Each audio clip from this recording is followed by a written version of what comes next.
Alrighty, welcome, dear friends and fellow broadcasters. We're about to get underway, and it's a big celebration today, and we're thrilled that so many people are here. And if some are sort of dribbling in, that's okay too. I'm Jordan Rich, WBZ Radio. Pleasure to be back. I've got one table that really, I paid them well. Thank you very much. And this is a celebration. I have something important to mention very quickly about parking. Remember when we went parking as teenagers, Morgan? Not you and me, but no. There's a yellow slip, very small, tiny little slip with a QR code on it.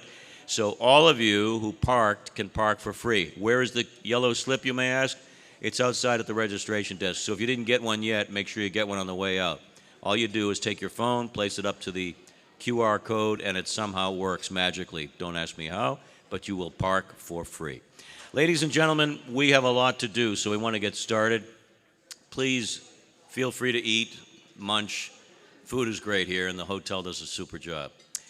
Before we begin the festivities and the induction ceremonies, we'd like to remember one Hall of Famer who left us this year, a truly singular wit and a man of great knowledge and wisdom and humor, Mr. Dick Flavin. So we'd like to just remember Dick. There he is. One of the many voices at Fenway Park. And this is not in the script, but I did want to mention it. There's a gentleman who just passed a few weeks ago or shortly thereafter by the name of Bob Bittner. Now, if you don't know that name, let me just tell you real quick. Bob Bittner is not a member of the Hall of Fame. Maybe someday he will be. But he was one of these rare broadcasters who actually ran a radio station, former WCAS, now WJIB, all by himself. Didn't sell advertising, relied on the public for help, and the public loved him, his public. So we want to wish Bob, wherever he is, fun in the next life. But he was a great example of what broadcasting is all about. Now, it's my pleasure to introduce a gentleman who is really instrumental. He's done so much for this organization over the last several years. He's a great guy and a true broadcaster from way back. Please welcome Peter Brown.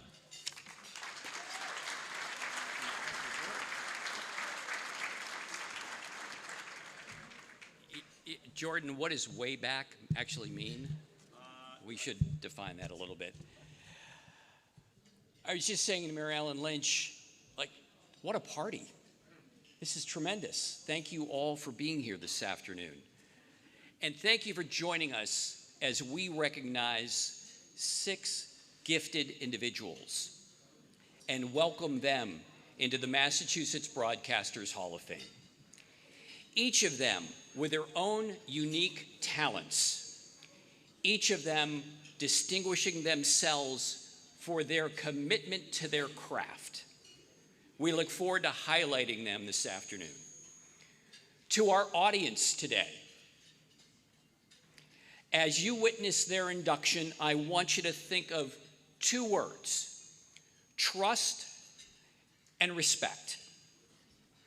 Their audiences have trusted our inductees over the years to provide news, information, entertainment, or education. And respect, in turn, is the bond that has linked each of our inductees to their audiences to make a lasting connection. Let me take note of those we are recognizing today. We have an educator and a former DJ who is a true pioneer for her dedication to teaching the next generation and honoring the past. She has an eye for talent and an ear for rock and roll. Just ask the band Rush. We have a music man who knows how to amplify the sounds of communities so their voices can be heard and a tapestry of vibrant cultures can be embraced and celebrated. His commitment to broadcasting stands as a beacon to what is best, bringing people together through the arts. We have two inspiring storytellers. One who uses his words to create pure poetry, who leans on his enduring street cred to shine a light on the stories that aren't always the lead or on the front page. And one of our storytellers has used his words with pictures to capture the life of our New England towns. In his core, he was a Texan, an adventurous spirit who had boundless energy and endless optimism. A mentor to so many in the media, many of you in this room today. He seized all that life had to offer. One of our inductees today is the person who captured the pictures that reporters depended on to weave together the fabric of their narrative and to create a memorable moment in television time. He may have been a first, but we are recognizing him today for being among the very best. And then, we've got the sports guy. Oh, he covered the Pats, the Sox. Oh, the Sox. The Bruins and Celts. It's almost tough to say. But this inductee is so much more than the highlights. It was all about highlighting the true essence of sports and the people who played the games for the love of it. And for that, we give him our high five. As we recognize our inductees today, I also want to say thank you to the people who have made and make this event possible each year. The Massachusetts Broadcasters Association, the board and its chair, Kyle Grimes, and its executive director, Jordan Walton.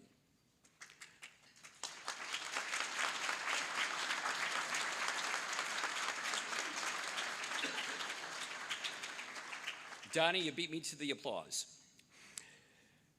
A special acknowledgement as well to one of the first members of the Hall of Fame Selection Committee who stepped down this past year to enjoy more of her retirement, if there is such a thing for our beloved Lynn Osborne.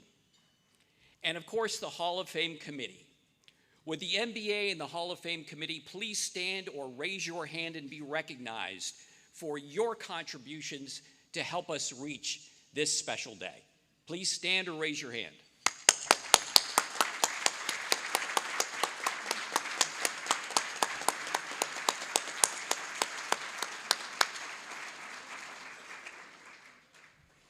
And it's always a pleasure to acknowledge those already inducted into the Hall of Fame who are with us today. Would you stand or raise your hand and be recognized?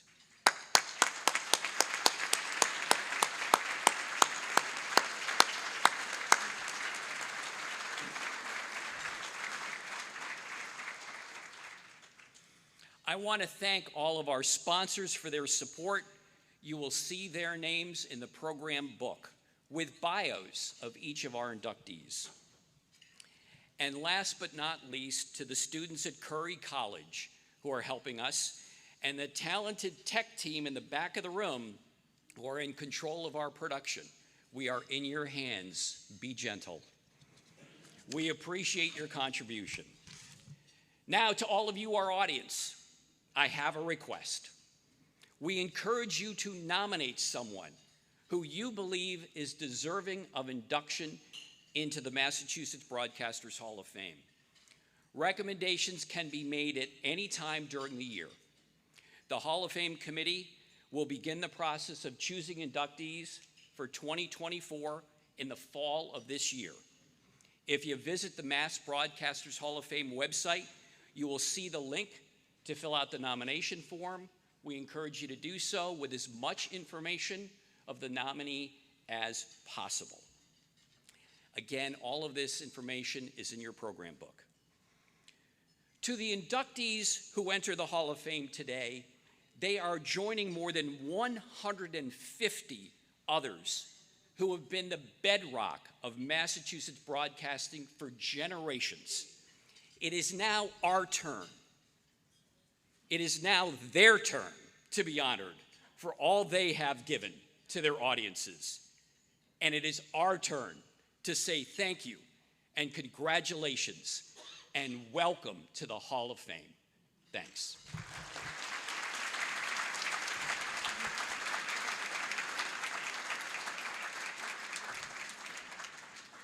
Yes, the Emerson Tech team, thank you guys. Your job is now at the ready because we've got some amazing videos to showcase our nominees and now our inductees.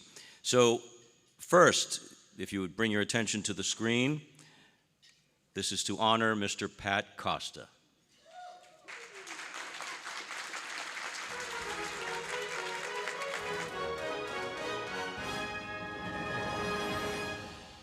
How did it all start? In 1987, record producer Pat Costa had a chance encounter with the then unknown boy band called the New Kids on the Block. We were very fortunate enough to record their very first album here in my studio in 1987. And from there, that sort of gave us the kickoff of getting into the radio business. That gave me the funds that I needed, you know, to buy my first radio station. A year later, his newly formed family business called Costa Communications purchased WNNW. We started with this motivation program, which was a unique idea at the time. But unfortunately, it didn't catch on. People didn't know what motivation was. It was then that good friend and Latin radio producer Enrique Matos came to Costa with the suggestion of doing a Hispanic show on the weekends. When no station in Merrimack Valley was producing programming for Hispanic and Latino listeners, Costa Communications answered the call, with not one, but 2 radio stations addressing the concerns and musical tastes of the Spanish-speaking community, and giving them a voice like never before in this culturally rich area.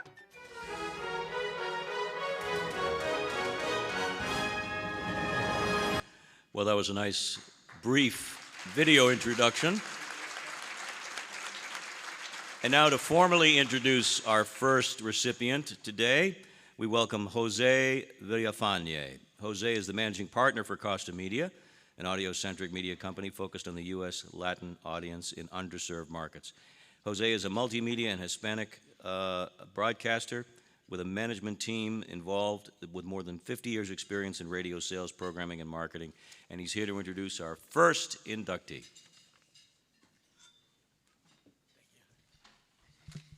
Good afternoon, everybody. Hope everybody's having a good lunch so far. Good afternoon. Okay, nice manners. Okay. When Pat asked me to take on this responsibility, it was I felt very honored and privileged to do this. As you can see from the video, he's a pioneer and a visionary of what today has become the norm, right? Spanish language radio music has surpassed over $1 billion in sales around the world. And it's a format that continues to grow versus other formats that have declined. Pat not only is a colleague, but a pioneer in the radio business in Massachusetts. He's a mentor and a teacher for introducing me to local station ownership and operations. Thank you, Pat. When I first talked to Pat on the phone, I thought he was a fellow Latino. Costa, right? That could be deceiving because of the vowel at the end of the name. But when I walked into his office 2+ years ago, I was staring at pretty much Joe Pesci. The way he talked, the way his mannerisms, he's Italian. It was just, needless to say, it was love at first sight. We really got along, being that I grew up in New York City. And he was a character, which I feel I am the same. My point is, regardless of backgrounds, languages, or multi-generations, radio or our business, broadcasting brings people together. Patrick Costa first got into radio in 1988 with the purchase of the VNH, which we just saw, Today's Impacto, which is one of 2 radio stations in Spanish with the format that Pat owns in Greater Boston Metro. But way before Pat became a broadcaster, his first love was the drums. Being a musician, and I got to see that last year on his 75th birthday It was an amazing to see him and his family surrounded there. One of his many successes in career was also the sound engineer and producer for the first New Kids on the Block record, which was done at his location in Methuen, and which he also won a platinum record, which we saw in the video as well. As Pat continued his journey as a broadcaster and grew his station ownership in partnership with Eagle Tribune newspaper group, he was able to strengthen his coverage of the market with extra signals. Today, Pat owns 4 signals with 4 different formats: Impacto, Power, Valley, and the Moose. But Pat's passion and love for music, sound, and broadcasting could not have happened without the support of his family. First, his wife, Sally, of 53 years. They were high school sweethearts, and they still very much in love, young at heart since the day they met. Sally, can you get up for a second? Everybody can see you.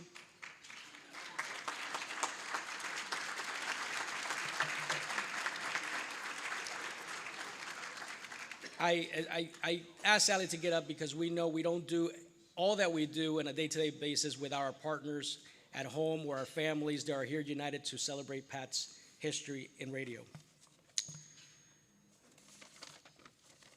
Secondly, his supportive parents, Jim and Lucy Costa, who supported his interests in career choices, and they were a very big part of Pat's family that he holds very dearly in his heart.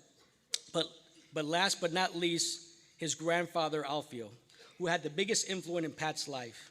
In the words of Pat, my grandfather was a hardworking man with a tough appearance and was well respected in the community. He supported my dreams and always encouraged me to follow my heart. He bought me my first microphone and supported my decisions with good advice and unconditional love. I would not be here without his support. Thank God for Grandpa Alfio. I heard the story for Alfio of Pat's grandfather at my first visit with Pat, and it always stayed with me. I had the privilege to know Pat for 2+ years now, and his energy and passion for the business are contagious. His advice on how to run a business and broadcast media are sound. Since we met, he's seen me and support my hustle to grow my own business, and his words always stay in the back of my head. Stay focused and stay strong. Stay focused and stay strong. I feel sometimes Pat is passing the wisdom of his grandfather Alfio to me and my generation. When I'm struggling with a problem and I update Pat on what I'm doing, he gives me the same advice. Stay strong, stay focused, and stay strong. While they are simple words, they apply to everything we do. We share the passion for radio, and I feel good of what's ahead for all of us. Ladies and gentlemen, if I have not said it enough, it's my honor and privilege to introduce one of this year's Massachusetts Broadcasters and Dundee Hall of Famer, Mr. Patrick Costa.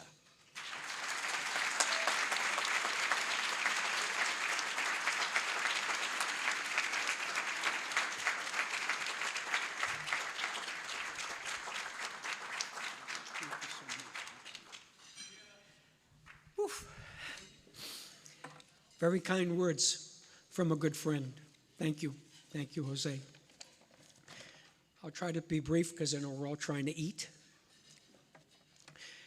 Ladies and gentlemen, esteemed guests and fellow members of the Massachusetts Broadcasters Hall of Fame, I stand before you today deeply honored and humbled to accept this prestigious recognition for my contribution to the broadcasting industry, particularly within the realm of Hispanic radio stations. This moment is accumulation of years of hard work, dedication, and unwavering support of countless individuals who have played pivotal roles in my journey. First and foremost, I would like to express my heartfelt gratitude to my beloved wife. Your unwavering love, encouragement, and understanding have been the driving force behind my success. You have been my rock, my confidence, and my source of inspiration. Thank you for standing by my side through the ups and downs and always believing in me. To my cherished family and friends, both near and far, your unwavering support has been a constant source of strength. Your sacrifices and understanding have allowed me to pursue my dreams in the broadcasting industry. I am eternally grateful for your love, encouragement, and for being my biggest cheerleaders. This achievement is as much yours as it is mine. I would be remiss if I didn't acknowledge the incredible team of professionals who have worked tirelessly by my side. To my dedicated staff, thank you so much for your unwavering commitment.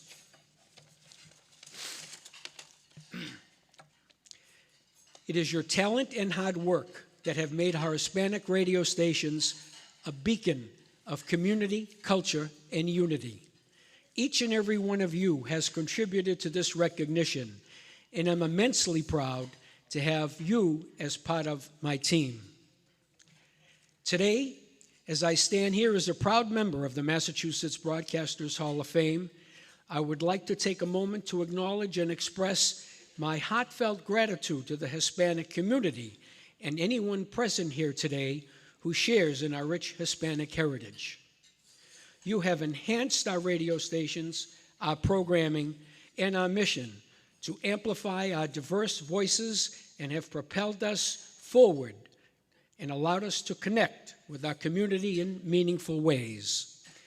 This recognition is a testament to the power and significance of our collective Hispanic voice. Being chosen as part of this year's class is an incredible honor.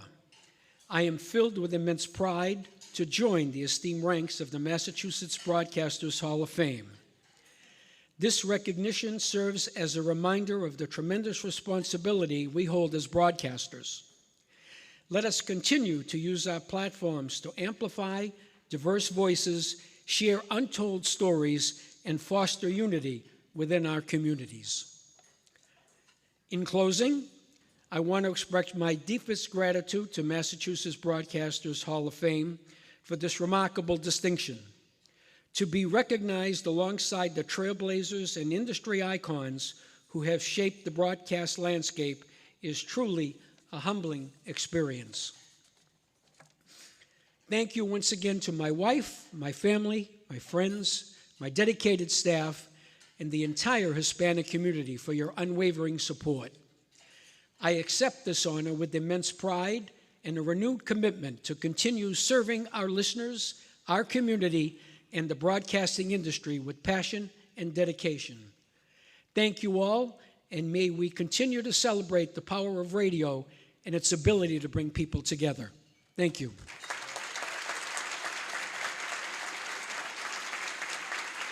Walk over here for a second. I want to give you a plaque.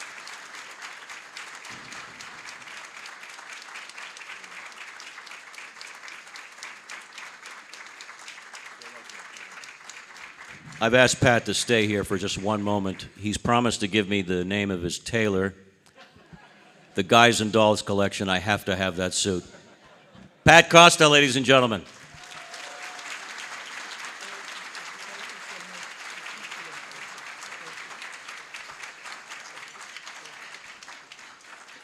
I was going to do my Joe Pesci impression, but nah. What are you, a clown? I wasn't going to do that. Thank you, Pat. We continue. And this next individual is certainly deserving, but is very special. I happen to know her. In fact, she happens to be a guest on my podcast this week, On Mike with Jordan Rich. And she's applauding for herself, because it's a damn good podcast. Let's watch the video. Oh, I'm sorry. You're going to have to wait. You're going to wait. You're going to wait a little bit longer, because we have someone first to honor. So why don't we look at this next video?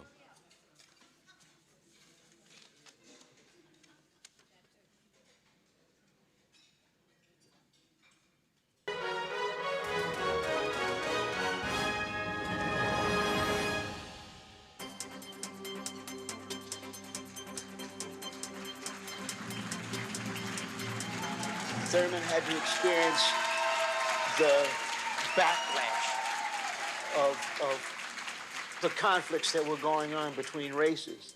And being in the news media, he had to film it. And I can remember a time when busing was the issue.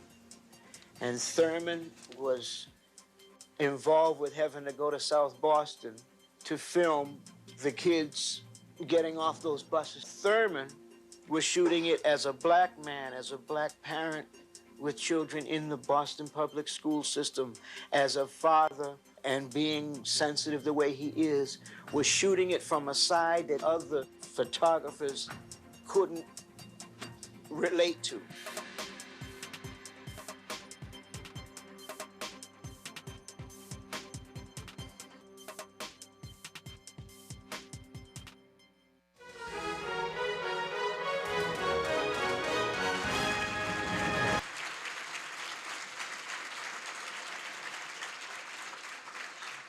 It is a great honor and a personal pleasure of mine to introduce the man who's going to introduce the award for Thurman Toone. For 31 years, he became one of New England's most recognized and consistent broadcasters on the TV trail. He was inducted into the Massachusetts Broadcasters Hall of Fame in 2013, and he is the one and only Gary Armstrong. Gary?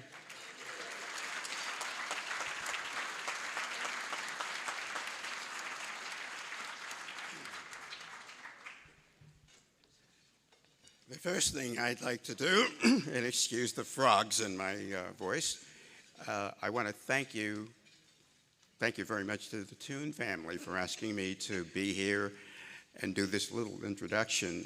That was perhaps the best thing to happen to me in recent years. I also want to say, those of us making the introductions have a time limit.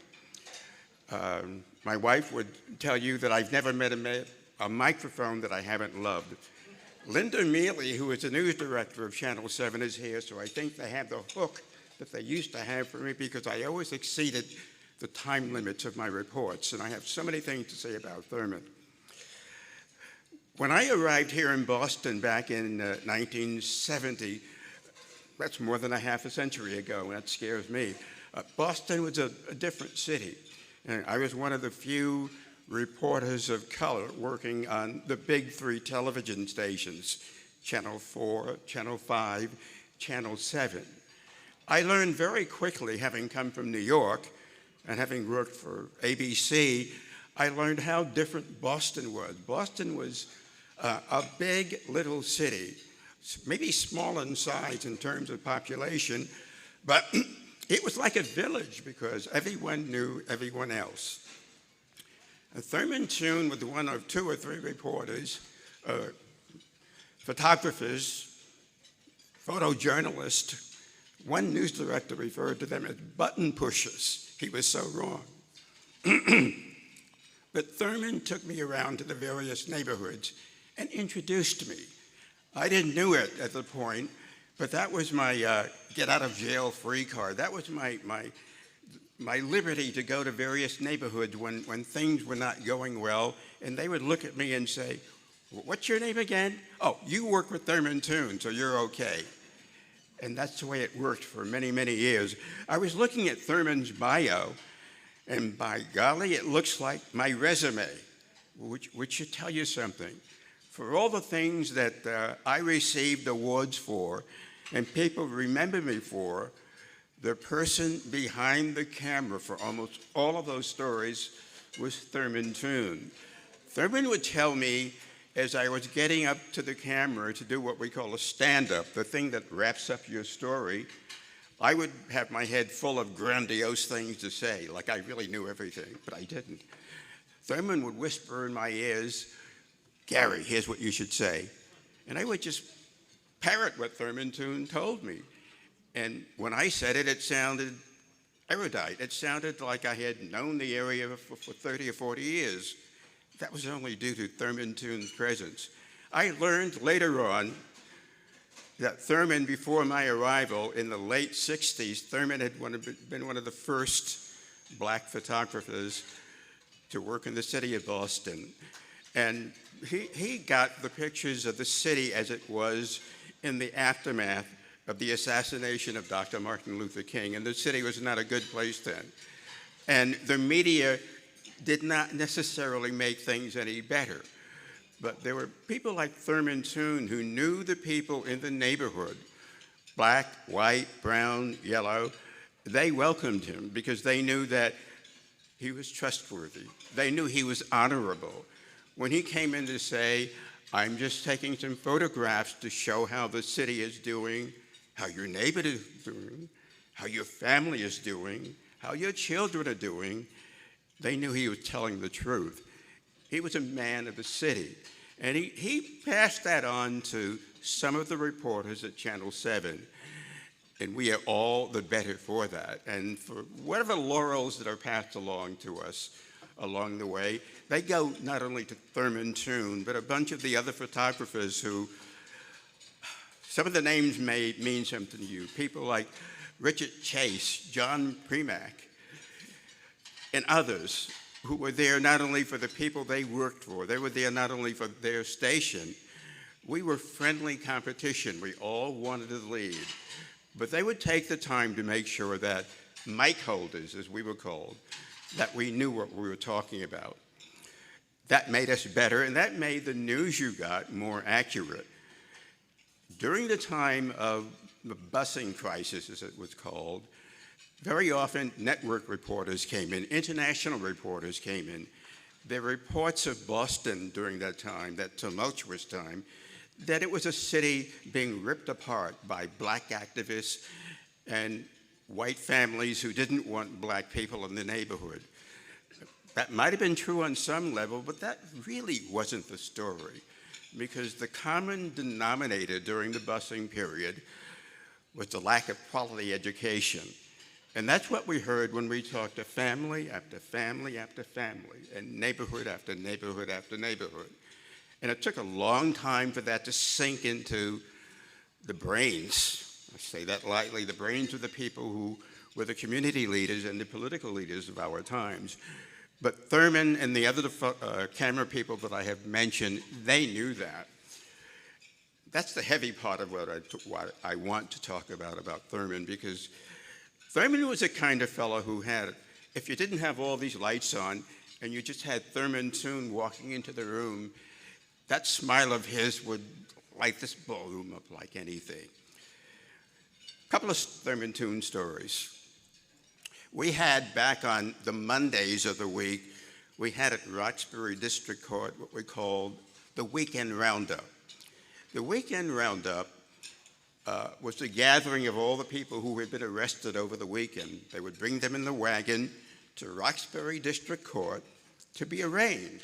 Now, all of the reporters from the various stations would have their mics right near the wagon as the people got out, because we wanted to get that great soundbite that would make our report and make our newscast. And usually they wouldn't say anything, and most of what they said to us, you couldn't use on the air. So we were really, really frustrated because we wanted to get this soundbite.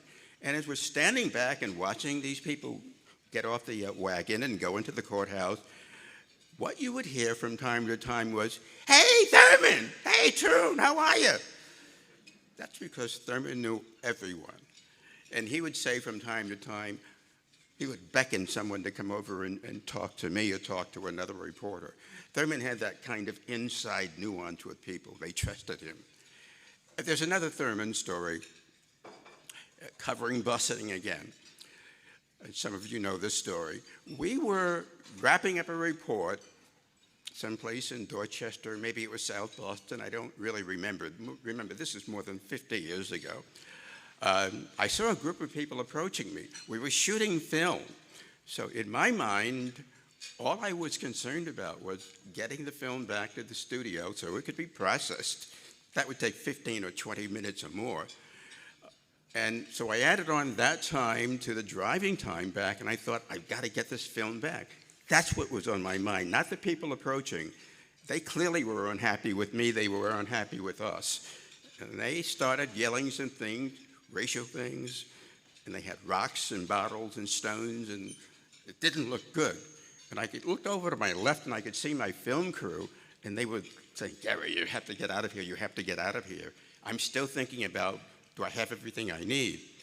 Well, they got fairly close, and it began to, even in my mind's eye, it began to seem dangerous. And I was thinking, what can I say to extricate myself from this scenario?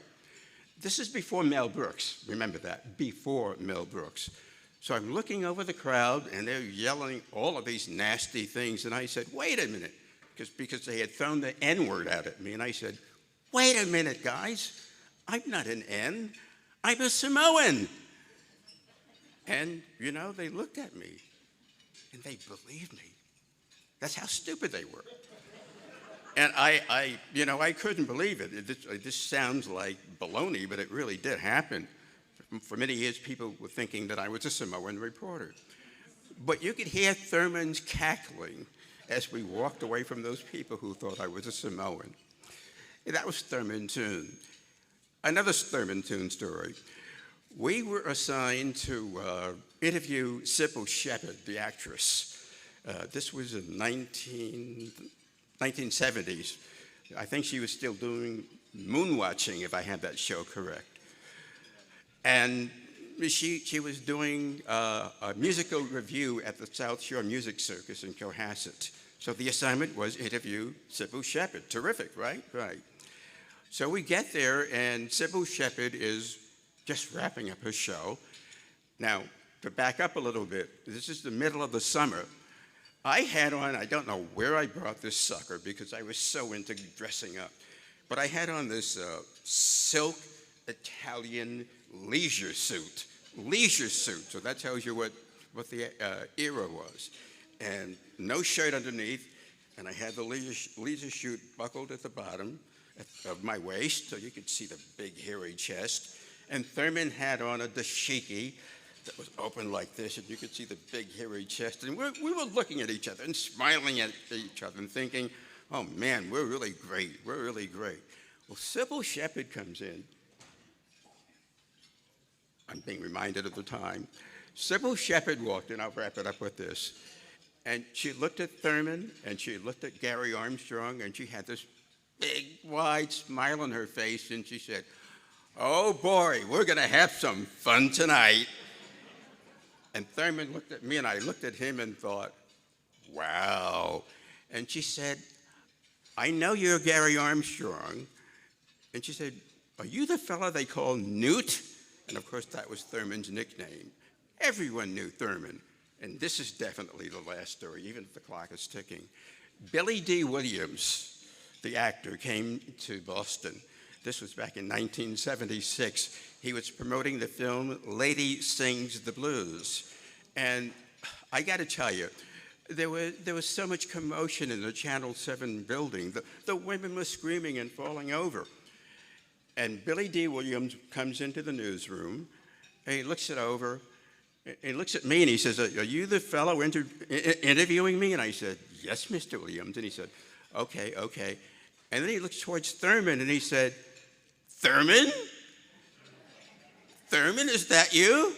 And Thurman looks at me and smiles and says, yeah, Billy, it's me. How you doing? And then Billy D. Williams says, well, how's it hanging, Mr. Thurman? And the two of them go over into the corner, and Thurman Toon and Billy D. Williams are talking for 10 minutes. And then they walk back over, and Billy D. Williams says, Thurman says you're okay, so I'm going to give you some good stuff about Hollywood. And I looked at Thurman, and I said, just bless you. And he smiled, that big, white Cheshire cat smile. That was Thurman Toon. He was a legend. A real legend, and they don't print them like that anymore. God bless him.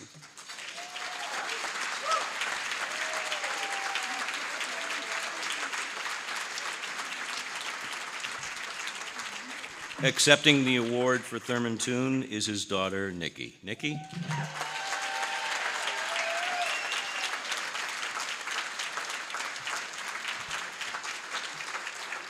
Hi. Good afternoon, everyone. Thank you. On behalf of my father, my family, and friends that are here today, would like to thank the Massachusetts Broadcasters Hall of Fame for honoring him in this very solidifying way. This honor is so special to us because we all know how much my dad put into his craft. I'm sure I can speak for family and friends that are here and people that knew him, that you couldn't picture him without a camera. and you probably still can't. He made a career out of his passion and had a unique view of the world that showed through his work. He was also passionate about sharing what he did with community members, family, friends. And it's evident in the number of people who have chosen this career path because of him. To this day, I hear so many stories still about the impact that he made on their lives. When going to work every morning, I used to say, "Oh, Dad, you going to work now? What time?" And he would look at me and say, "I never worked a day in my life." That's always has amazed me, and I look to find that joy in my own work. I'm looking for that. He loved what he did, and I'm really happy to see that love return today. If you spent time with my dad, you would have recognized that he had a lot of different sayings. And he also made some really thought-provoking points. My brother and I, we often talk about all the different ways and the things that he used to say that have impacted us. One thing that he taught me was that everyone has their significance, their place of significance in this world, and not to let anyone tell me that I don't have a place of significance. He had 10 siblings, and it was valuable for him to know his place among his siblings. He would say, "I'm one of 11, the oldest of the 3 little ones. That's my place." And when I was younger, I would be like, why is he saying that? But now I know that's who he was. That was his position. I'm sure he had other ways of taking his place in this world, but I'm happy today to see that he has taken his place here at the Massachusetts Hall of Fame, Massachusetts Broadcasters Hall of Fame. Thank you again. This means so much to the Toon family and everyone that loved Thurman Newt Toon. When leaving places, you may have heard this, my dad used to say, "Toon's out, stay tuned." Today, I'm really happy to say, Toon's in. Thank you. Thank you so much, and thank you for everybody that was here.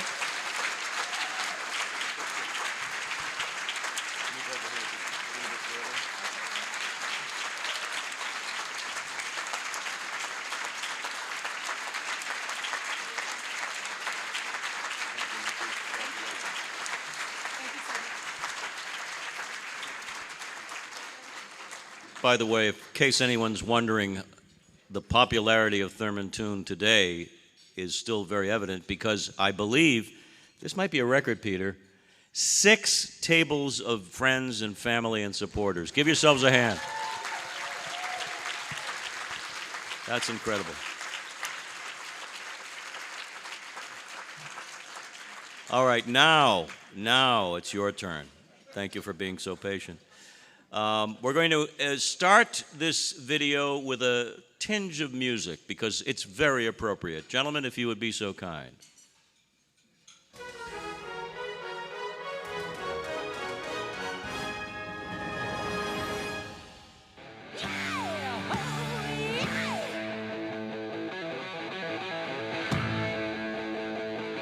Did I know instantly that they were going to be the big band they are today? No. But did I think they were going to have a bright future? Yeah, absolutely. I sure did.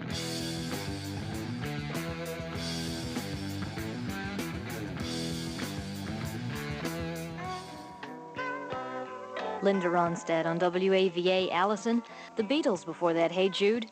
America did Head and Heart. Billy Joel, Just the Way You Are. We started with the Starship. Light the sky on fire. Sunny and cold today, highs in the 30s. Clear and cold again tonight, lows in the 20s. Good morning, I'm Donna Halper. 33 degrees at WAVA. I'm a media historian. And the thing that I love to do more than anything else in the world is tell the stories of people who have been forgotten and written out of history. The privilege for me is writing some of these men and women back into history, because without them, the amateur radio game would not have been as interesting, and the commercial radio game would not have been as interesting, because so many of the early broadcasters, even the singers, even the accompanists, they studied amateur radio. Some of them maintained that tie till the day they died. It is my privilege to tell their stories. Thank you.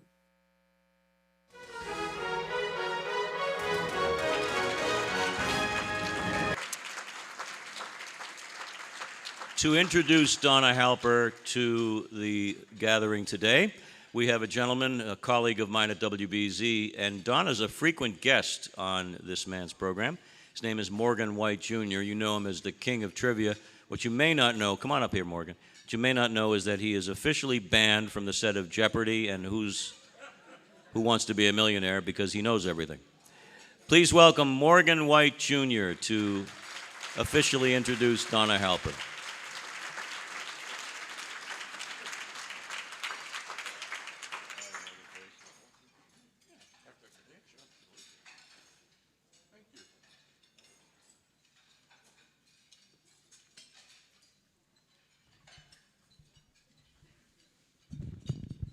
Now, before I get started, I have a piece of paper, and my intro for Donna is going to be under 2 minutes, promise.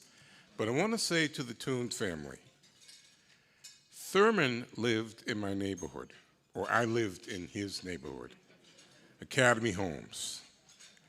And everybody in Academy Homes, all the kids, knew him. We'd see him pack up to take his equipment to do whatever he needed to do. I truly respected that man, so I wanted to say that. And I know there are 6 tables, but this is 1. So for the other 5 tables, I tip my hat to Thurman Toon.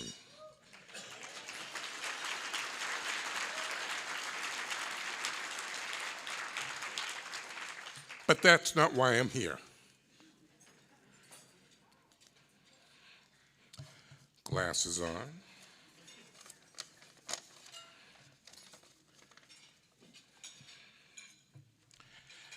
The Oxford Learner's Dictionary defines a broadcaster as a person whose job is presenting on television or radio.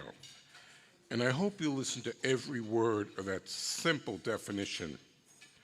I am sure that in the 50s and 60s, some dictionaries would have used the word man instead of the word person, because the environment for broadcasting in those days was primarily a job offered only to men. Just like that famous ant, Donna had high hopes and got back up to move that rubber tree plant time after time after time. Today, I introduce my friend, a broadcast historian, a woman who knew in her heart and in her mind and in her soul, even as an undergraduate at Northeastern University, that she had the skills to do the job as it needed to be done. The woman honored today with the Hall of Fame Pioneer Award is the author of 6 books. She has worked at radio stations from sea to shining sea and introduced the world to the rock band Rush. To me, she embodies the word broadcaster. Honored guests, ladies and gentlemen, please join me in giving a well-deserved round of applause to inductee Donna Halper.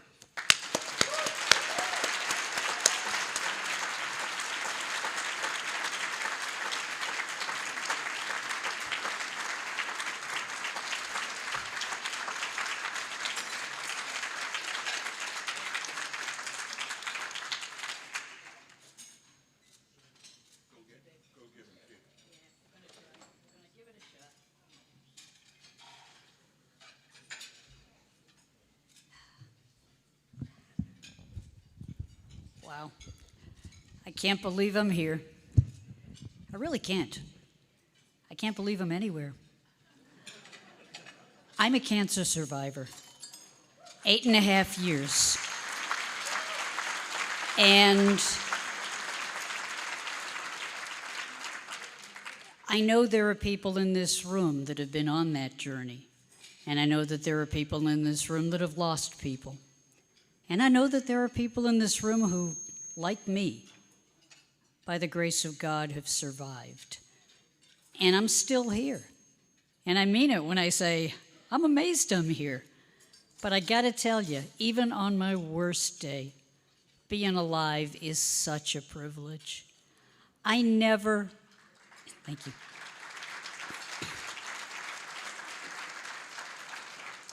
And I hope I'm not talking out of turn here if I quote some scripture. Not to turn this into something, but if there's a favorite verse of mine, because I used to be a chaplain way back when, it's from the Psalms. This is the day the Lord has made, we will rejoice and be glad in it. There is so much for me to rejoice about today. I never expected this. When I was a kid growing up, I grew up in that era where women were told that they couldn't be on the radio. You could be a receptionist. You could be a secretary. You could marry a DJ. And there's nothing wrong with any of those things. But that wasn't what my dream was. My dream was to entertain people. My dream was to inform people. My dream was to educate people. But above all, my dream was to be on the air. And I was told repeatedly that I couldn't do it. Somehow I kept at it. I don't know how, but I somehow kept at it. I became the first woman to be on the radio at Northeastern University in October of 1968. And somehow the Republic did not fall. Although I do remember having some guys standing outside my studio waiting for me to make a mistake so that they could say, "See what happens when you put women on the air?"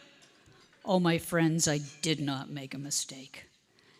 Years later, I had a general manager say to me after I asked him for a raise, he said, "You're never going to be anything in broadcasting.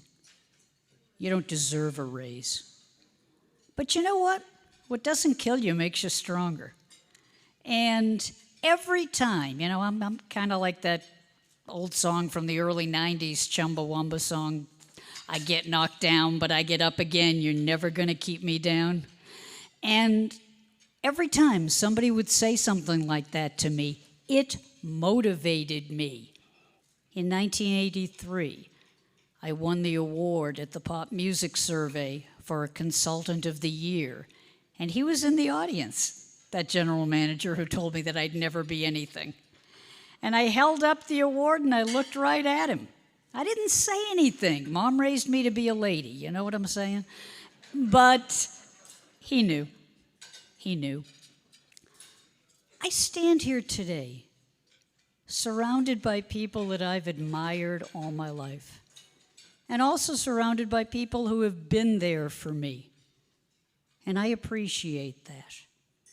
I appreciate my husband, John Jacobic, who has stood by me, who has cared about who I am, and who has recognized who I am. And I say that because I grew up in a time when what you wanted to do and what you believed in wasn't recognized. When I got on the air at Northeastern, the first thing I wanted to know was, who's my mother? Now, I mean, obviously I knew my biological mother, and God rest her soul, I hope she's proud of me. Hope my father is too. But I wanted to know who my broadcasting mother was. Who was the first woman on the radio? So that I could thank her. Because you know what? We're all standing on people's shoulders. I mean that, okay? The reason I spend so much time telling the stories of forgotten broadcasters, particularly women and people of color, but also even the men who didn't work for like giant corporations like, you know, Westinghouse and RCA and General Electric and iHeart and stuff like that. In the smaller markets, there are broadcasters who are what a broadcaster should be, a best friend. The broadcasters like that are the ones whose stories I wanted to tell. And I've spent my life telling them. I did find out who that first woman was. Her name was Eunice Randall, and I was happy to see her get inducted, and I was here when it happened. She had passed, but she had living relatives. And by the grace of God, I will continue to tell the stories of the men and women who contributed to us. And if in some small way I've been that kind of person, if I've inspired people when I was on the radio, if I entertained them, if I informed them, if you've read my stuff, if you've seen my webcasts, if you've thought in any way that I've done something positive, then I'm very grateful for that. All I've ever wanted to do, ladies and gentlemen, is just to make a positive impact. I am so glad to be here. I am very thankful for the people at the various tables who have reached out to me and said that they thought that I deserved this award. I don't know if I deserve this award. I don't know if anybody deserves anything. You work hard, you do the best you can, you hope that somebody notices. I'm glad that somebody noticed, and I am profoundly grateful for the opportunity to be inducted. Thank you.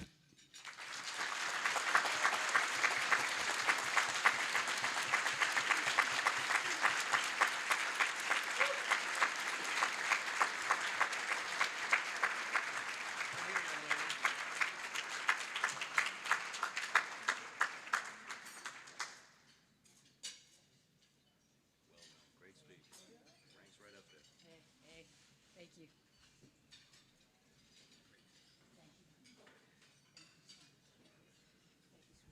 Some fine words, Donna. Thank you so much. Sports is everything in New England. We all suffer through the Bruins and the Celtics. Oh, my God. But we love them nonetheless. We also love the people who deliver the sports news to us, good or bad. So please give your attention, if you would, to this next video for a great guy and a guy that everybody likes.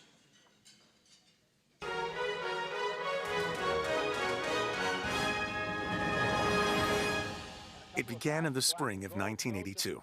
The local kid from Swampscott, son of a high school coach and teacher, the new face on the sports desk, and he caught on fast. I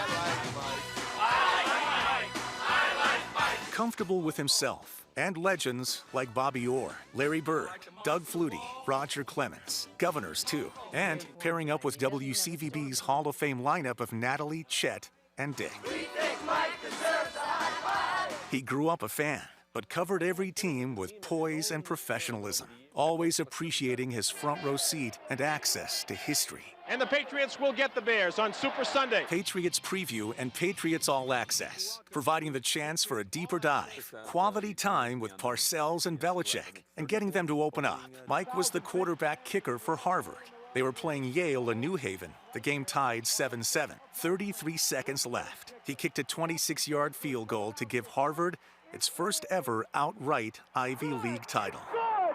Mike Lynch hits a 26-yard field goal. And from that moment, paying it forward to other student athletes by shining the spotlight on them, whether during his Thanksgiving Day high school football highlight show. How's the turkey going to taste today? It's going to taste real good today. Or in a much-loved weekly feature. And when Tom Brady was on his duck boat for his last Super Bowl parade, the crowd was screaming his name. Mike actually interviewed Tom Brady before his first game, September 2001, and in classic Mike Lynch fashion, wrapped up the interview this way. Continued success. I hope it works out great for you. 3 decades of work that say everything that needs to be said.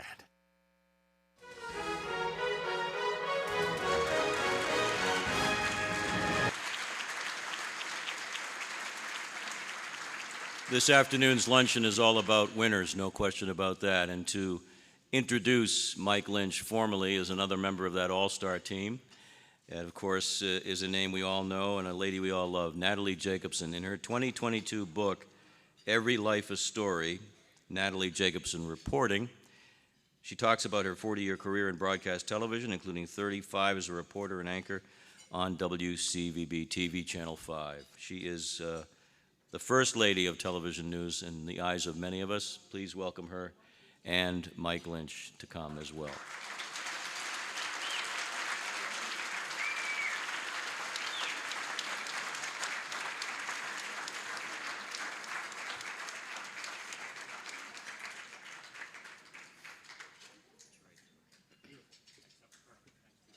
Thank you.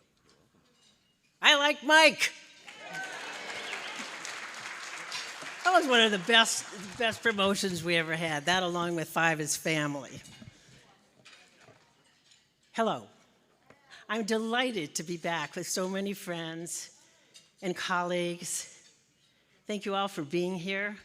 You know, the best part about being in broadcast is that you know it's a team sport. Nobody does anything all by him or herself. And that is what I love the most about our business and miss the most today. So Mike Lynch. The thing about Mike Lynch that makes him different, or actually let me say it this way, that makes him successful is that he's a fan. He's a fan just like we are fans. He's sad when the team doesn't do well or the star makes a mistake, and he's absolutely thrilled when they make it. There's no cynicism. He's just a fan, and you could relate to him. An athlete himself, it's no surprise that as time went on, he wanted to recognize the boys and girls in school who did well. He understood very well that sports is very much a part of the good part of growing up and helps fill those holes of being a teenager, which can be so difficult. So he created High Five. The very first time High Five went on the air, as we reminisced the other day, was during Hurricane Gloria, 1985. As soon as that piece went on the air, the phones lit up at the Channel 5 newsroom. People wanted to say, wait, I know this kid, this boy, this girl, who's done great at such a place, such a sport. And that's how High Five was born, with the enthusiasm of all of New England.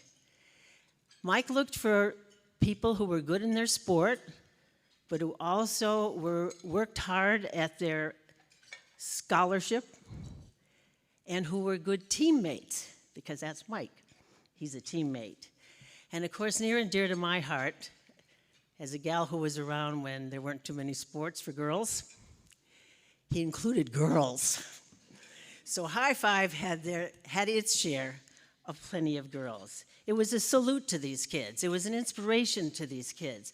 They saw themselves in their colleagues who were celebrated on Channel 5 television, by golly, by the great Mike Lynch. That was a big message for our children. You should be really proud of that, Mike.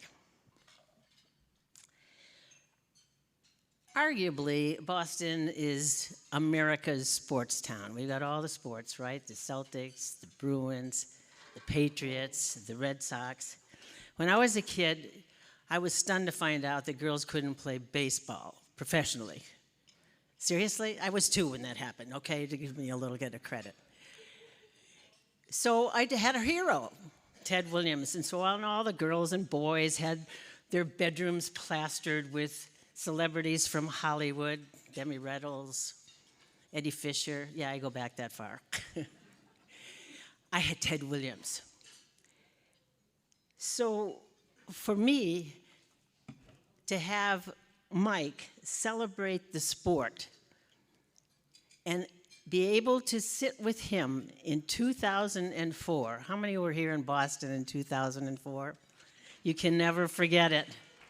The city was alive. We were high on the Red Sox, wherever you went. Hey, did you see that hit? Did you see this? Did you see that? You just couldn't even breathe. It was so wonderful.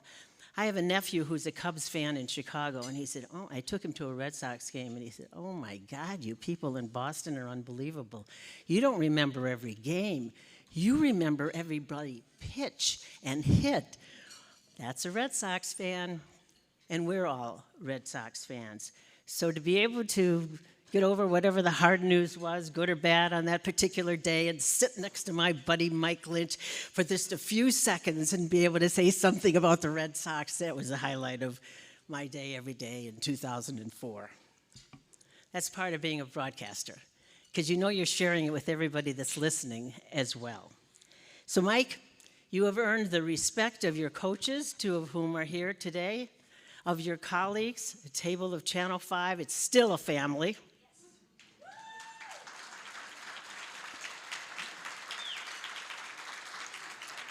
Of the children that go to school, they're not called children anymore, the kids that go to school in high school, the inspiration that you have been, and you have earned the respect of your fellow fans.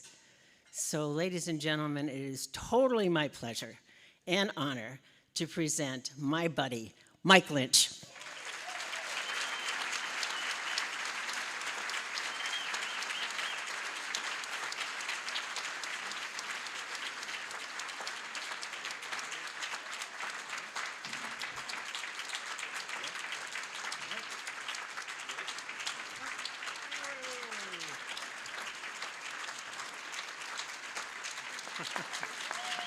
Hey! Thanks, Nat. Wow.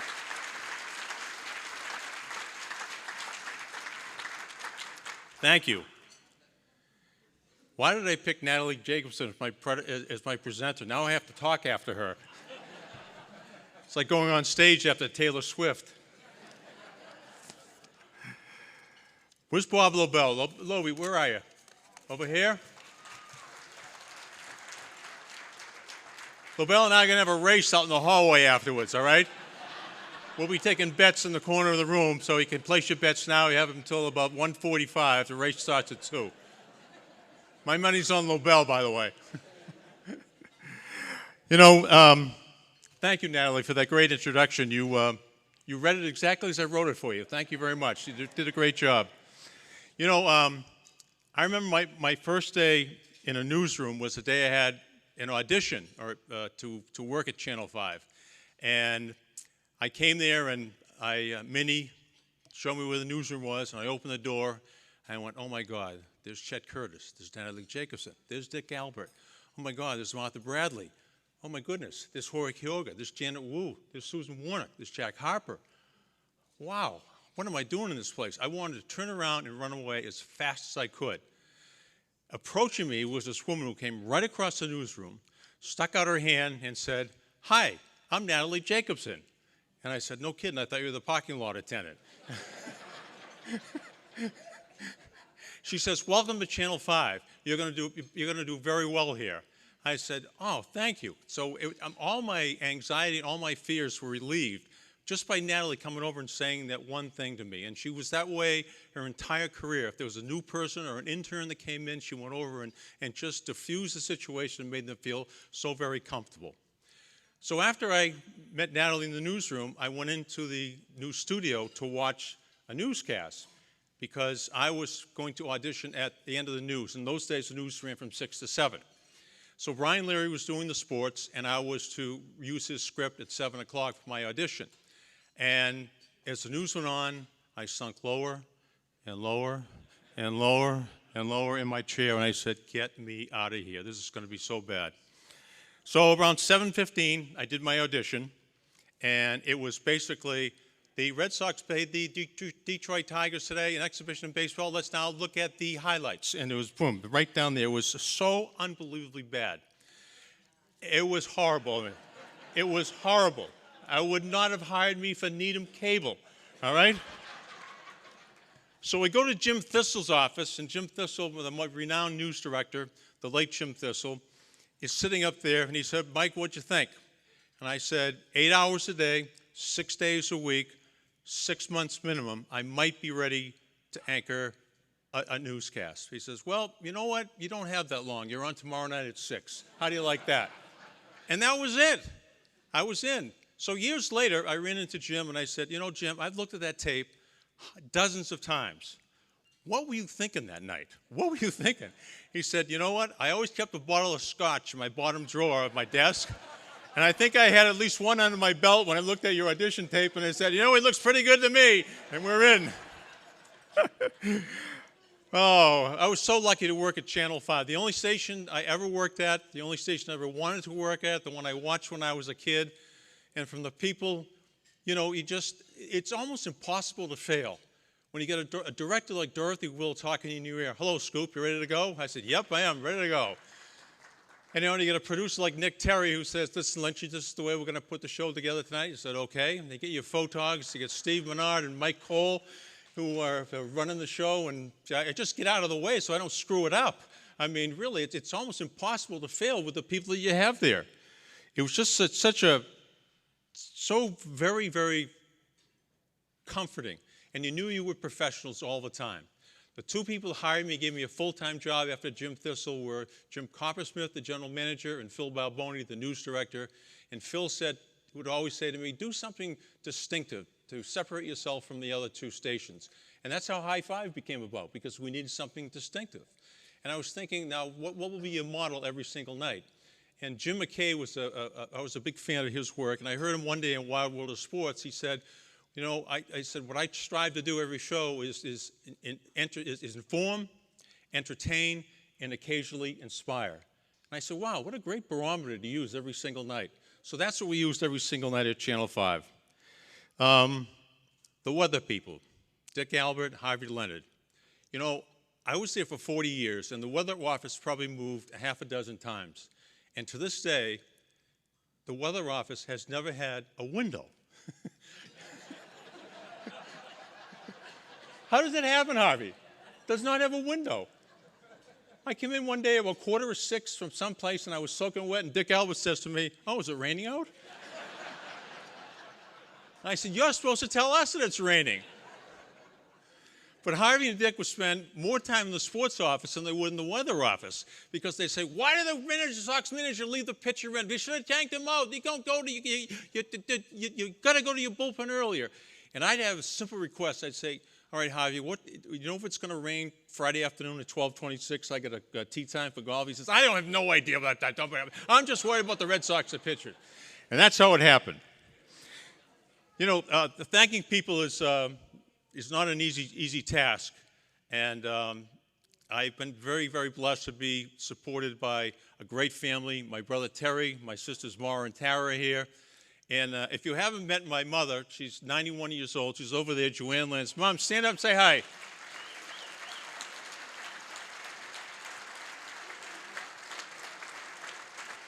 She'll probably see you before you go out. Hey! Thank you, Mom. My first job was at WITS Radio, and I got $10 a game to broadcast Harvard football. And her line was, we sent you to Harvard to get $10 a game to Harvard football?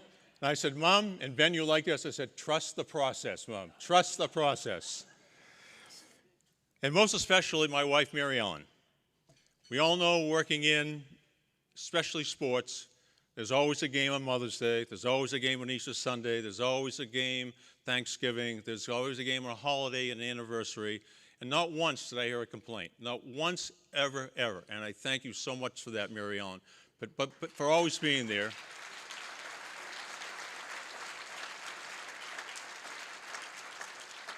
And most importantly, thank you for your love and support the last year or so after the stroke happened a year ago, May.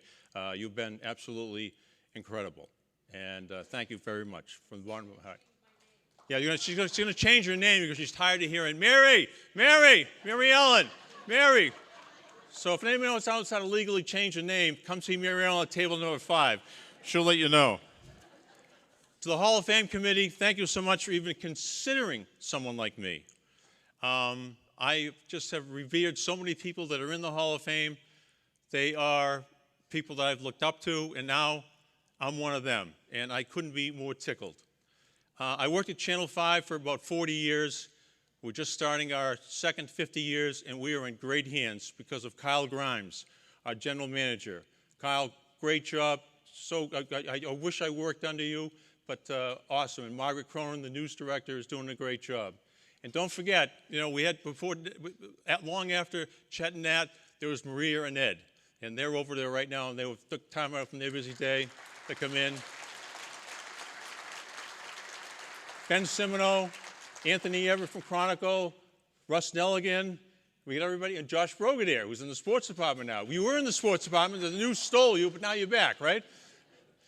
But anyway, I always tell, when I conclude, and especially when I speak to young people, I said there are 3 types of people in the world. Those that make things happen. You got that in focus, Mike Cole? All right. I want to make sure you're awake back there.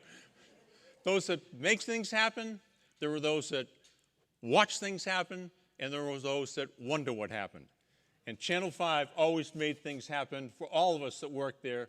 It was the greatest place to work, and I'm so very, very proud to be a small part of a great tradition at Channel 5 and to be among all you people today, all today's inductees and all the other members of the Hall of Fame.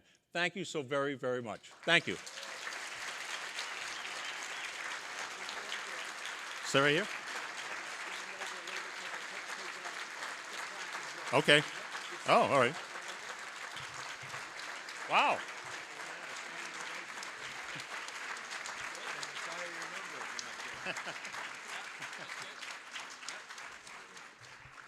Yeah, we got you. Okay. Right there. Excellent. That's Lee McLaren's son, by the way. He was an editor for us at Channel 5. A great editor. Everybody? Yeah, well, pretty much. You've been around long enough, you know everybody. All right. We'll take care of that. Okay. Give us that. Sorry, folks. No, you're doing great. Yep. Right there.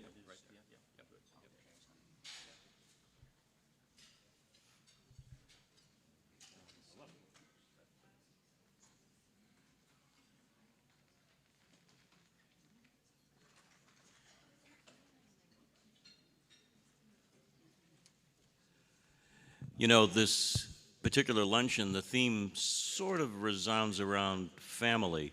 Broadcasting is a family. Donna mentioned it. Others have mentioned it. So before we get to our final 2 inductions, we've got several families. Let's see. Channel 5 family is evident, right? You guys? Nice round of applause from Channel 5. But there's also a greater media contingent here. Where's the greater media contingent? They don't want to be known. Okay. Witness protection. No, seriously, WBZ and company, we're certainly proud to be here as always. And we know that Pat Costa and his group are from the Merrimack Valley area. Anybody else from Merrimack Valley? Look at that. Wow. Unbelievable. Well, it is a family, I always say there are 2 kinds of people in broadcasting and broadcasting people. I think the latter is the case. You're all broadcasters today. So, our next inductee is the word intrepid, dedicated, and professional certainly meant a lot when you describe this gentleman who's left us. Please give your attention to the screen as we celebrate his induction into the Hall of Fame.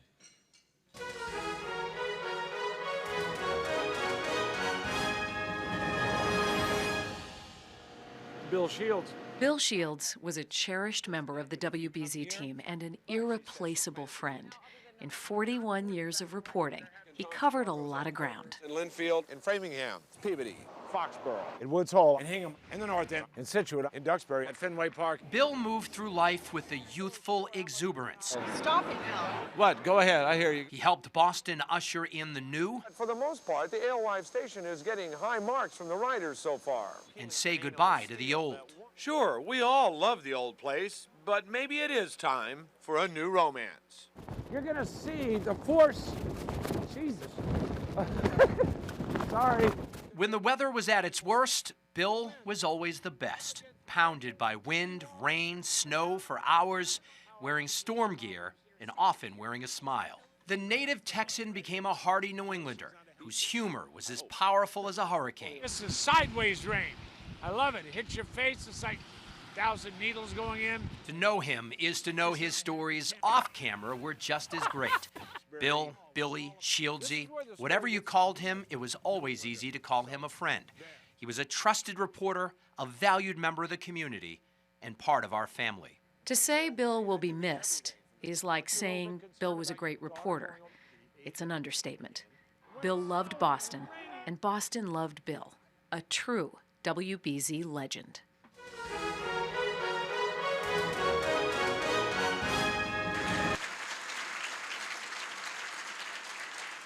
Such a valued member of the Massachusetts Broadcasters Hall of Fame. Here to introduce this part of our program, a resident of Boston South Shore. Catherine studied at the Washington College of Law at American University, Brandeis University, and UMass Amherst. But more importantly, for this purpose, Catherine Rossmore was the wife of the late Bill Shields. Please welcome her.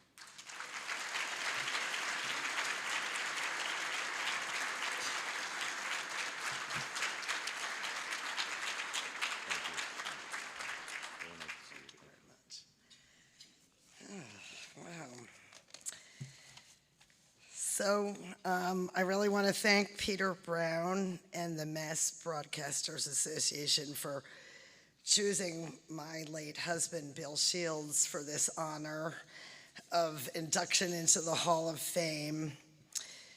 Okay, let's just acknowledge that we all wish Bill was here with us. He was a fun guy. It would be more fun if he was here. But on a serious note, I think to me, it is personally important to keep Bill's memory alive, and I really thank you for that. Bill had both an innate sense of storytelling and a clear understanding of the visual nature of a television news story, and he believed the videographer was equally, if not more, important than the reporter. In fact, he aimed to never put himself into the story, if possible. Bill's stories were built around his connections with people and his love and fascination with the news. He was a self-proclaimed news junkie. I recently mentioned to Peter that one of my complaints was the news was on all the time, especially after he retired. But now I kind of miss knowing what's going on. As a child in Texas, he would read the morning paper with his father, and he watched Charles Kuralt reporting from Vietnam on TV. And he always wanted to be that kind of reporter, a storyteller. He eschewed pretension, and he would not call himself a journalist. For many years, Bill was paired with a photog, as he would say, whose craft was impeccable and whose skill Bill appreciated and admired. As soon as I heard that I could choose who would accept this award on behalf of Bill, I knew it had to be William Meservey. Bill and William had a unique partnership spanning more than a decade. They were kind of like the odd couple together.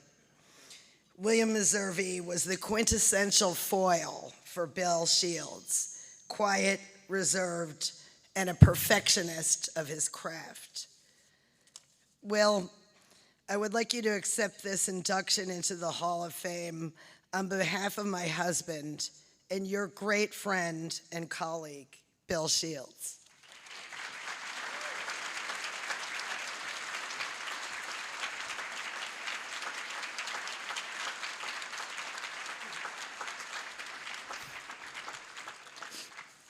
Wow, room's a lot larger when you get up here.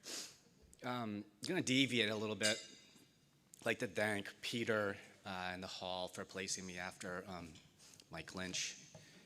I'm kind of wishing I had paid, in all the years I was with Bill, I'm kind of wishing I had paid a little bit more attention to how he presented to people and stood in front of everyone, because I probably would have taken some notes had I known I was going to be up here today. First off, I want to thank Catherine. Oh, I should also say that I will not make it through this without letting my emotions get the best of me. So I apologize for that if I have to take a breath. But I want to thank Catherine in the hall for allowing me to get up here and stand in front of all of you. The talent in this room is immeasurable, and to stand here and represent Bill on this day is a privilege, and it's an honor that I will probably live with and remember for the rest of my life. So when I was asked by Catherine to speak on Bill's behalf, I kind of struggled on what to say. And I was asked, maybe just tell a story. And so I thought. And when I tell you that 90+% of my stories with Bill, I can't tell you.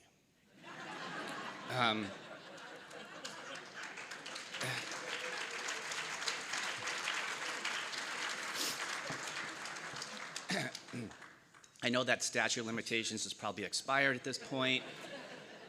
But it's better to be safe than be sorry.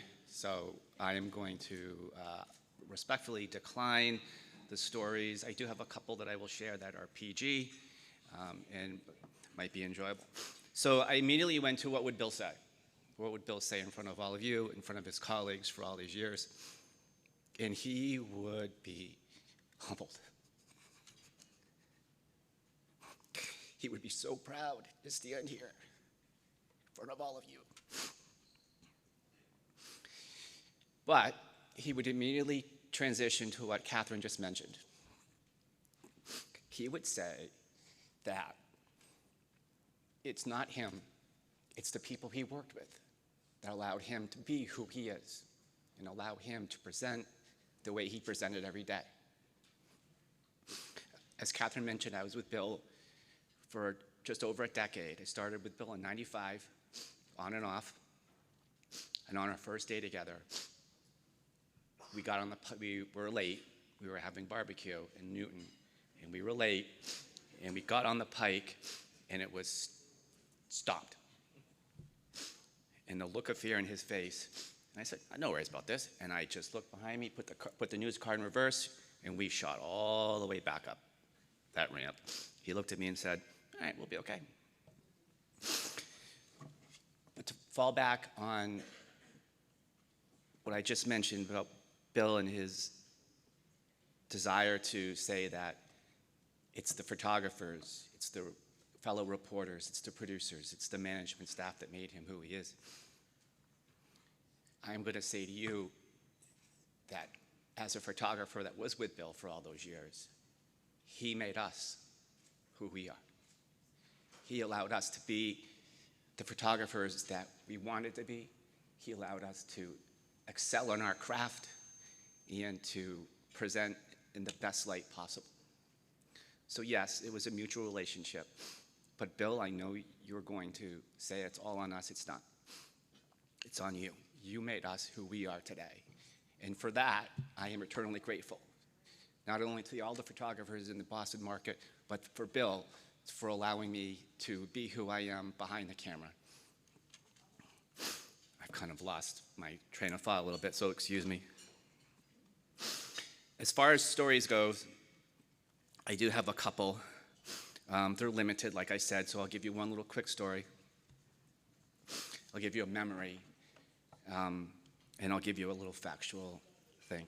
The story is one of the stories that's clean. We were sent to a house for a door knock. For some reason, BZ management loves sending Bill and I to door knocks. So we pull up to the house, and Bill previously had an incident with a German Shepherd. And when we pull up to the house, the first thing that we heard was a deep bark. And I'm driving, and I turn, and I had this flat look on my face. And he looked at me, and the fear that came over him, I've never seen it before. And I just started laughing. I started laughing so hard. He looked at me, and I said, "You're the reporter. Let me know if they're home." So he reaches back, he looks in the car, and at that time he grabs the mic. And he holds it up and he says, "Just in case." And I said, "Okay." He gets out of the car, the dog starts barking, and he turns around, and I am still laughing. I am laughing so hard I don't think I can breathe. And he gives me the "you're the number one" signal and marches off to the house. And when the front door didn't answer, he decided to go to the back. He went to the back, and when I tell you it was a fraction of a second, he came hauling around that corner, hair blowing back. I'm surprised he didn't drop the mic, jumps into the vehicle, looks at me and says, "No one's home, we can go." Now, I probably shouldn't say this to the news management in the room, but I'm pretty sure that trick still works today. The other thing I'll share with you is that Bill and I worked the South Shore pretty much. Well, towards the end, we worked the entire New England area, but we were pretty much assigned to Boston South. I grew up in the Cape. Bill and I actually lived very close to each other, and I would pick him up in the morning, and we'd go about our business for the day. And this hotel is where we would come to every afternoon that we weren't live. And we would park in the garage, and we had a clean line of sight to the city, and we would work on our story, and we would feed it back, and then we'd head home. And this is the first time I've been back to the hotel since. And we liked coming here because, it was protected, it was covered, but the reason we really liked coming here, other than being close to home, is that we loved events like this. Because once we would park, one of us would get out and cruise up to this hall and look for the little bar stands and little table things that would have drinks and food, and we always came back with a plate full. So, thank you for the Marriott. The other, this is more of a memory for Bill. This will probably get me. One memory I have of Bill is that we were assigned to go to the aircraft carrier John F. Kennedy, and we sailed out of, I want to say, Norfolk, and we came into Boston. And one night, Bill pulls out a bottle of amaretto. Now, I don't know if you know this or not, but you really shouldn't have alcohol on a naval ship. Maybe they do, but he snuck it on, and we sat up one night. We sat up on the flying bridge off of New York, pitch black, stars, looking down at the aircraft, peace and quiet,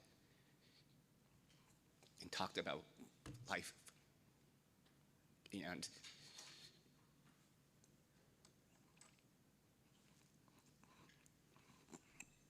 all of our time together.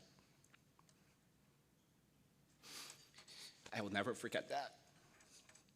I will never forget my time with him. I cherish it every day. As Catherine said, I wish he was here because this would be a lot more festive and a lot more jovial. But he's a one-of-a-kind individual. I truly believe Boston, New England, will never witness or have someone like him working this market again. His ability to tell a story, his ability to get someone to talk, his ability to just bring out the best in people. You'll never see it again. I'll never see it again. So, on behalf of Catherine, on on behalf of his sister Beth, on behalf of his two brothers Tom and John, on behalf of his three sons, Raphael, Justin, and of course Tyler, and on behalf of every news photographer who's ever had the pleasure of working with Bill, thank you. Thank you very much.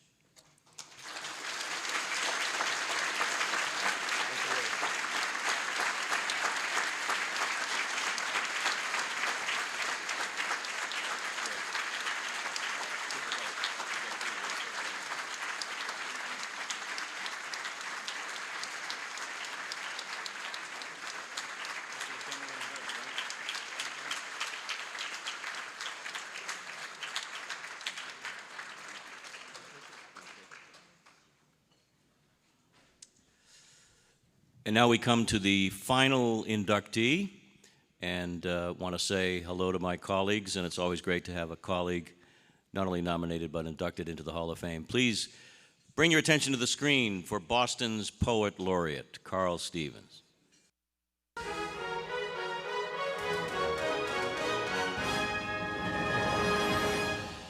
We had a shooting at another clinic here in the 1800 block in Brookline. I'm with a lady who saw it all. Ma'am, I know you're very emotional right now. Tell us what happened. The guy was right behind me. What guy? What did he have? The killer. He had a shotgun. What did he do inside the clinic? He shot over 6 women.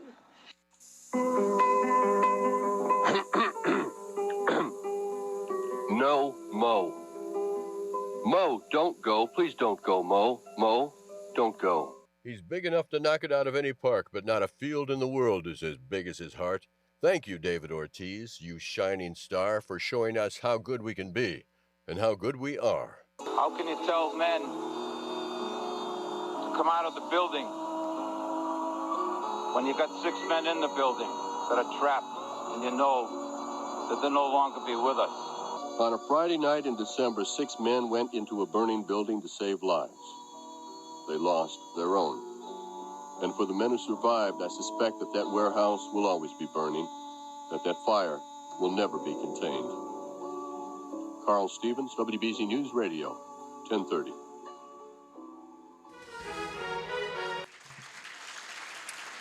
And here to introduce one of our favorite storytellers is the morning drive anchor at WBZ News Radio, and that would be Jeff Brown. Jeff, join us.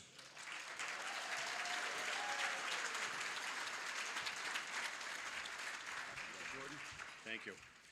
Thank you. For those of you who don't know some of the magic of WBZ News Radio, let me share some of the secret sauce with you. 40 seconds. 40 seconds is what we give our reporters to tell their stories every day. That's it, 40 seconds. It's not a lot of time. Think about it. So what that means is you have to find the right story. You have to understand what that story is. You have to boil that down and edit that story. And then you have to tell it compellingly on the radio in 40 seconds. And by the way, you have to find a way to let the subject of that story tell most of it. That's the magic of Carl Stevens. He perfected that as a cub reporter, and he continued that into his grizzled veteran status. And he did it better than anyone. And along the way, Carl found that he had an ability to tell these stories in rhyme and become the poet laureate of Boston radio. And so when we would indulge his storytelling in these 2-sentence couplets from time to time about the trials and tribulations of the city and the celebrations and sometimes devastation of a country, we would say, Carl, we're going to give you 60 seconds. And we'll let you tell it in your own voice. You know, I came to WBZ News Radio 12 years ago, and when I got here, it had been after spending 20 years in corporate management for a radio network. And with all that experience, I walked into the WBZ newsroom and started putting faces to these voices that I'd heard for years. And that's intimidating. And I don't care who you are or where you've been, like Mike Lynch said, that's an intimidating experience. And so I went about my business, learning the ropes and being a news anchor. And the first opportunity that I had to go on the air and anchor a newscast, I had completed that shift and walked out in the hallway, and I see this tall, bald guy coming towards me, and I'm thinking, brethren, right? I mean, we have the corporate haircut.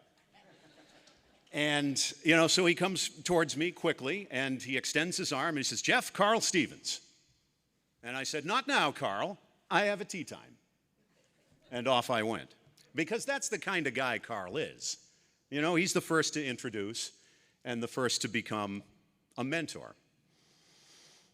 So fast forward to just a couple of months ago, and I'm anchoring the news one particular morning. Don't recall exactly when, but I get a text from Carl. It says, Jeff, would you consider introducing me at the Hall of Fame luncheon? And so, my instinct was that this has got to be a joke, but because of all the people that Carl knows and of all the people that he's come in contact with, he wants me to introduce him. Very funny, good one. So I went about my business.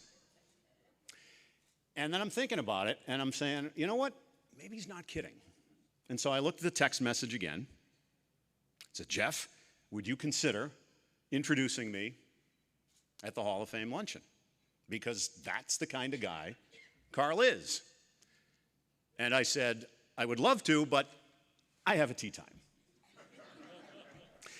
So here we are, the 2023 class of the Broadcasters Hall of Fame in Massachusetts. And we all today get to call our longtime colleague and even better friend a Hall of Famer, because that's exactly who Carl Stevens is. So would you all join me in welcoming to the Massachusetts Broadcasters Hall of Fame, Mr. Carl Stevens. Get up here, big boy.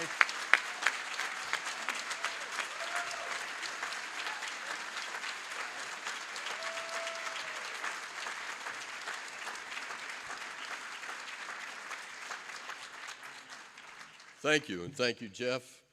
I appreciate it. I'm grateful. And right now, I'm grateful for a whole lot of stuff. I'm grateful to the Broadcasters Hall of Fame for this honor. It means a lot. Thank you. I'm grateful. And I'm grateful to have had the opportunity over the past 40 years to work with so many amazing, talented people, and Jeff, you're one of them. And I am grateful to have worked for people who allowed me to experiment with different ways of telling a story, and I am grateful to have met so many wonderful journalists over the years on the sidewalks, in the snowstorm. Some of you are in the room right now, and it's so good to see you. The photogs, TV reporters, radio reporters, newspaper reporters, people who every day bring such passion, integrity, and intelligence to the adventure of journalism. I am so grateful for this ride. And I want to tell you a little story about how the ride began. In 1983, in the fall of 1983, in Portsmouth, New Hampshire, where I was living at the time, I was working as a dishwasher in a downtown restaurant, playing drums in a local rock and roll band. Gary, it's good to see you again. And acting in a local theater company. It was called Generic Theater. One day, for whatever reason, somebody in that theater company, and I don't remember who it was, but they said to me, WBBX, a little AM station in Portsmouth, would like to hire someone who would follow the Democrats who are running for president, all those people who wanted Ronald Reagan's job. Just follow them, report on what they're doing and what they're saying in the months leading up to the 1984 New Hampshire primary. And I thought that sounded like fun. The only problem was I knew nothing about journalism. I had never had a journalism class in my life. It's a good resume I got, drummer. Anyway, never had a journalism class in my life, and I'm guessing the only magazines I read at the time were Sports Illustrated and Rolling Stone. But I had been an actor, so I thought maybe I could act like a radio reporter for a couple of months until the primary. So I went to WBBX, talked into a microphone, and I got the job. But my news director said we would prefer it if you not go on the air with that name. My name, the last name on my birth certificate is spelled H-A-A-R-E-R. Har. Nice to meet you. It's German.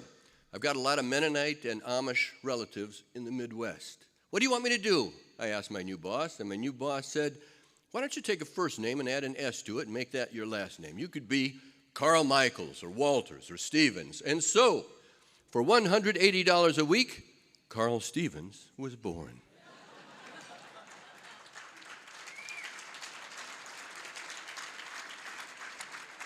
And I loved acting like a radio reporter. It was awesome. I couldn't believe it. U.S. senators, people running for president, would walk up to me like I was somebody, like I knew something. I was nobody. And the only thing I knew was that all of a sudden I was at a picnic of reality with something new on the menu every day, and there's no way I was going to leave that table. I wanted to get good at acting like a radio reporter. But how do you do it? Well, I turned on the radio. And I listened every morning to WBZ, and I listened to the morning anchor, Gary LaPierre, and when he talked, I talked. You should have seen me in that car. It was just stupid. The radio was my classroom, and Gary was my teacher, and 10 years after that, I was working with Gary and Gil and the rest of the wonderful team at WBZ. And it's been awesome. It's been great. But I got to admit, I feel a little funny standing up here right now and being honored, because what I've been doing is what most people do at the end of a day. I'm just telling what happened in that day, in that hour, in that moment. And I was reminded of this fact, the fact of our job, one day when I was at a fire. It was a big fire in some city. I don't remember where it was, but that fire went out. There was a lull in the action, and I was hanging out with Jack Harper from Channel 5, longtime reporter. He had more to teach than I will ever learn. And Jackie and I were watching all the TV reporters lining up for their noon live shots. And Jack turns to me and he says, you know, Carl, this job really isn't that tough. All we do is what most people do at the end of a day. All we do is say what we see. And I wish you could see what I see right now. Suspended in the air about 30 feet in front of me is a young man with a full head of hair sitting on a motorcycle with a pair of drumsticks in his back pocket. And I know that young man. He's shaking his head in disbelief. I have seen him sweating in long, hot, flat fields in Michigan, baling hay and moving irrigation pipe. I have seen him on top of houses in northern Indiana, hammering down shingles. In the cold of November, he knows what work is. And he's looking at me, shaking his head and thinking to himself, that son of a bitch hasn't worked for 40 years. And he's going into the Hall of Fame. Are you kidding me? That just isn't right. It isn't right. Well, I'd like to tell that young man, and I guess all of you too, that I don't know if it's right, but God, it feels good. And I am so very grateful. And you know, leading up to today, I was thinking about all the stories, all the people, all the faces, 40 years of them, and it made me feel old. But I am old. I'm 67 years old. I no longer dance to the music of a police scanner. I no longer rush out the door. And compared to the reporter I was, I am kind of over the hill. And I thought about that a couple of days ago. That phrase actually made me smile. Over the hill.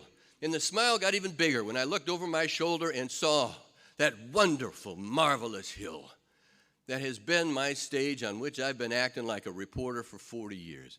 And it's been awesome. Now, just stay with me for one more minute.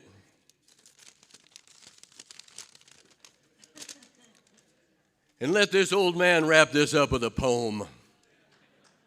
In the fall of 1983, I found the perfect fit for me. I finally had a place to go when I got a job on the radio. Every day different, no two the same, going here and there with my made-up name. I didn't have a journalism education, but I jumped right in with no hesitation. I told stories of triumph, stories of fear, stories of laughter, and stories of tears. But the strangest story from all my years is the one I'm telling right now, right here, about an unschooled man with a made-up name who somehow made it to the Hall of Fame. Thank you. Hey, get back here, Carl. Carl.